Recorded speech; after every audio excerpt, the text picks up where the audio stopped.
Something I did recently was remove the lock mechanism from the car.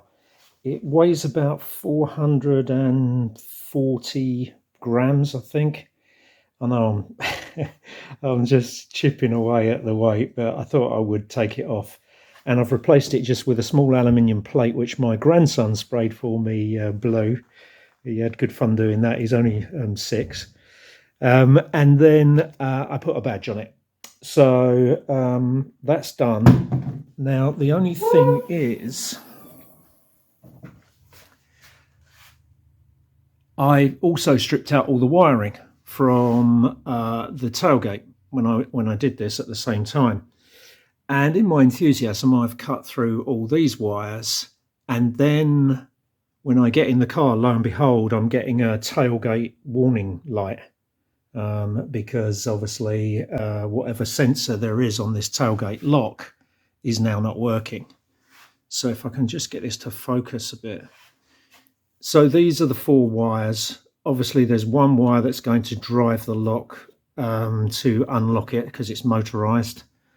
And then we've got the whatever the sensor is. So let's have a quick look at the wiring diagram.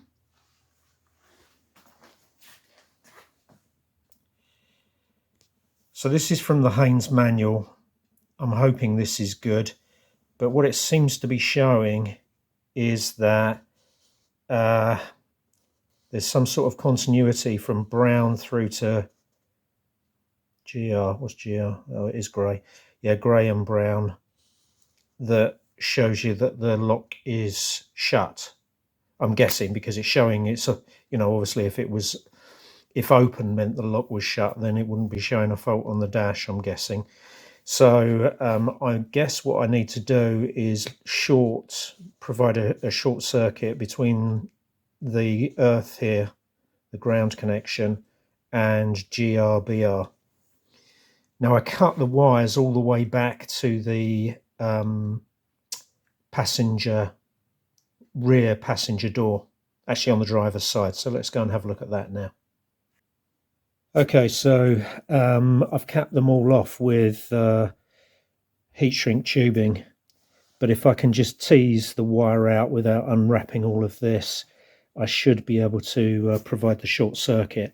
But before I do all that, I think what I'm going to do is I'm going to use a multimeter on the wires on the lock just to confirm that when you lock the back tailgate, you do get a path through the brown through to the grey and brown. So let's try that. Okay, I'm going to try and do all this one-handed. So you can see I've connected up the multimeter wires or leads to the brown, and I don't think you can see because it's behind the, you can see it's grey and brown, the other one. There is an additional wire. You can see a white one. I don't know what that's for, but anyway, let's just check to see if this does the job. Okay, so try not to cut through I've brought the multimeter outside of the boot and try not to cut through my multimeter cables, but let's try and slam this now. Hey ho, excellent.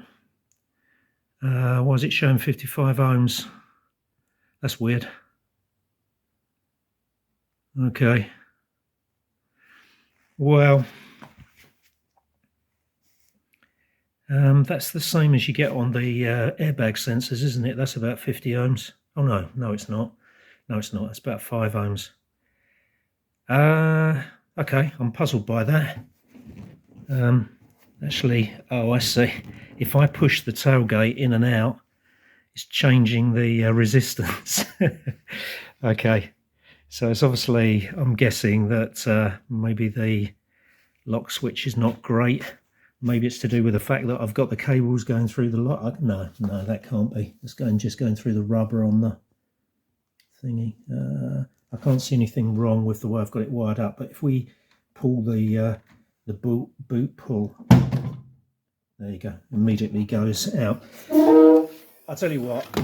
I'm pretty confident that going for a short circuit across those wires is going to do what I need it to do. So what I need to do now is I've got to tease the wires out of that bundle by the rear door over here, and then put a short across them.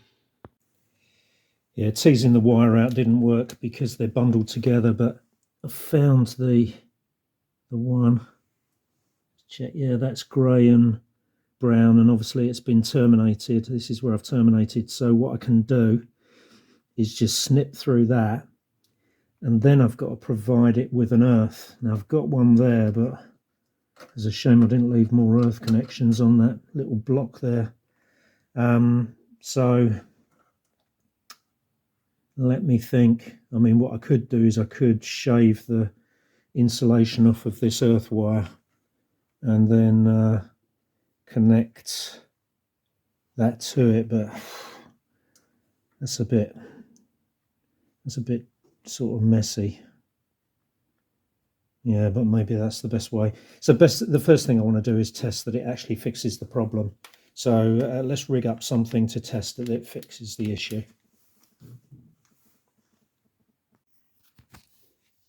Okay, let's start by confirming under what conditions we get the problem. So I have to start the car, I think.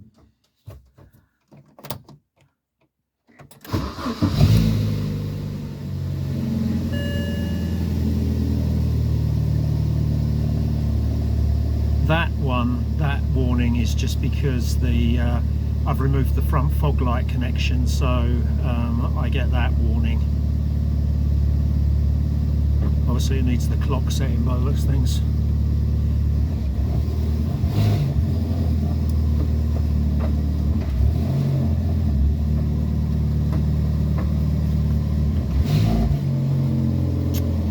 Yeah, I think I may have to drive it to actually prove it. Let's see if I can manoeuvre it in my garage.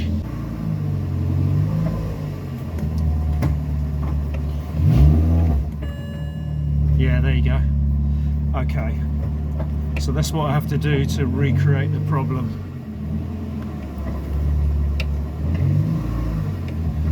Now let's apply the fix. All I'm going to do here is move this up to here, so we should have an earth.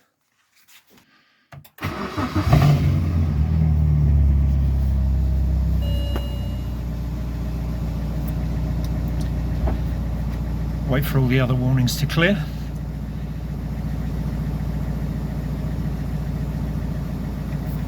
Okay.